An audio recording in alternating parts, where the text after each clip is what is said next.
E agora vamos falar de saúde. O uso medicinal do canabidiol já gerou muita polêmica no Brasil. Por ter a mesma origem natural da maconha, a substância era cercada de preconceito. Mas a eficiência do óleo nos tratamentos medicinais derrubou a resistência e o tabu, Renata. Que bom, né? E há 8 anos a Anvisa autorizou a importação.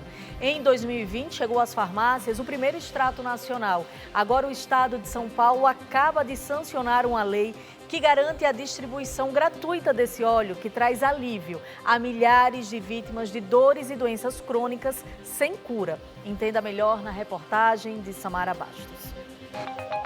Roberta é uma menina carinhosa, apegada aos pais e tem todo o suporte para ter uma melhor qualidade de vida. Você gosta? O que mais? É bonita? Ela não fala, tem dificuldades para caminhar e comprometimento intelectual. Roberta é portadora do transtorno do espectro autista e também da síndrome de West, uma doença rara caracterizada por crises epiléticas diárias.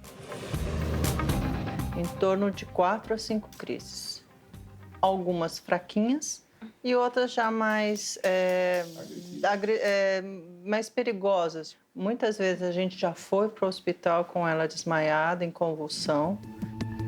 O diagnóstico foi feito quando ela tinha 8 meses de vida. E nesses 22 anos, a mãe perdeu as contas de quantos tratamentos a filha foi submetida. Nós tentamos vários remédios.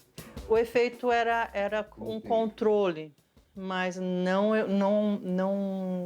o controle era de médio a um pouco mais forte, mas não era completo. Não era completo, tanto que teve que fazer não só com o medicamento. O que aconteceu com a Roberta, assim, começou a acumular medicamentos para ter um controle melhor das crises. Eu não via perspectiva para minha filha. Entende? Assim, uma qualidade de vida. Não via. Há 2 anos, Roberta começou a ser tratada com canabidiol, uma substância extraída da mesma planta da maconha, mas que tem uso restrito medicinal. A medicação é este óleo, que Roberta toma 3 vezes ao dia. Você consegue entender o que ela quer e ela está mais independente. Então, antes ela fazia, vamos dizer assim, a parte de xixi, então ela demorava, ela usa fralda.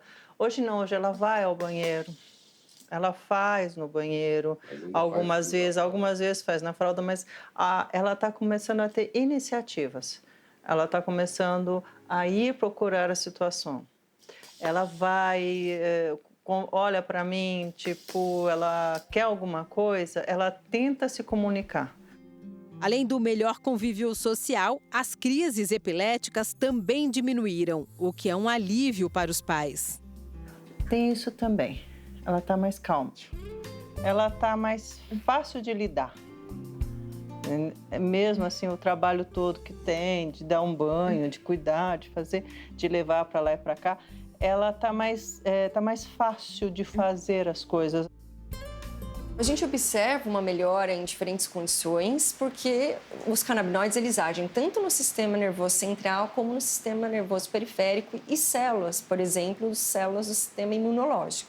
Então a gente observa não só uma efetividade no que o paciente está buscando, alívio, por exemplo, uma dor, mas a gente pode ver uma redução, por exemplo, da ansiedade nesse mesmo paciente. O medicamento pode ser usado no controle de inúmeras doenças, segundo a especialista. A gente tem maior robustez de artigos científicos em algumas condições, como, por exemplo, a dor crônica em adultos, náuseas e vômitos provocados por quimioterápicos, espasticidade da esclerose múltipla e também na epilepsia. Mas a gente tem algumas outras condições que a gente não tem tanta robustez de artigos científicos, mas na prática clínica a gente vê uma resposta positiva, como o autismo, doença de Alzheimer, doença de Parkinson, ansiedade, insônia, depressão e algumas condições bem comuns, como, por exemplo, a fibromialgia. Alguns pacientes também com endometriose, psoríase e dependência química podem observar resultados positivos. Em São Paulo, cerca de 40 mil pessoas têm autorização da Anvisa para importar o canabidiol. Porém, o alto custo do produto inviabiliza o acesso de muitos pacientes. Um frasco de 30 ml, por exemplo, comprado aqui no Brasil, pode custar até R$ 1.500. Os pais da Roberta importam o canabidiol. A gente já tem um gasto com medicamentos aqui do Brasil que gira em torno de R$ 1.500.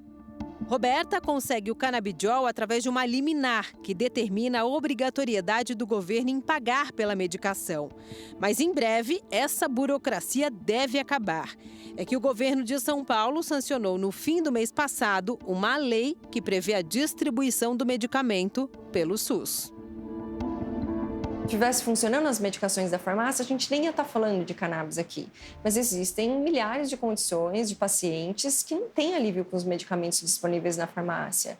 E a gente precisa considerar uma redução desse dano dos alopáticos. O que a gente consegue usar que é tão efetivo quanto essas medicações da farmácia, mas é menos perigoso, tem menos efeitos colaterais. A cannabis certamente é a terapia do futuro, não só pela efetividade em diferentes condições de saúde, mas pela quantidade baixa de efeitos colaterais comparados às medicações da farmácia.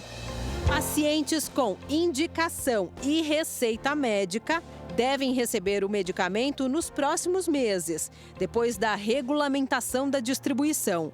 Um alívio para a família da Roberta.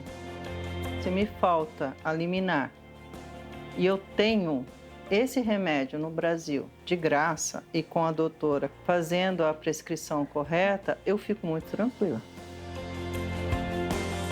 O uso do canabidiol está comprovadamente trazendo resultados efetivos não apenas aqui em São Paulo, mas em diversos países em todo o mundo. Que essa ação do governo paulista possa ser copiada e repetida por outros estados brasileiros.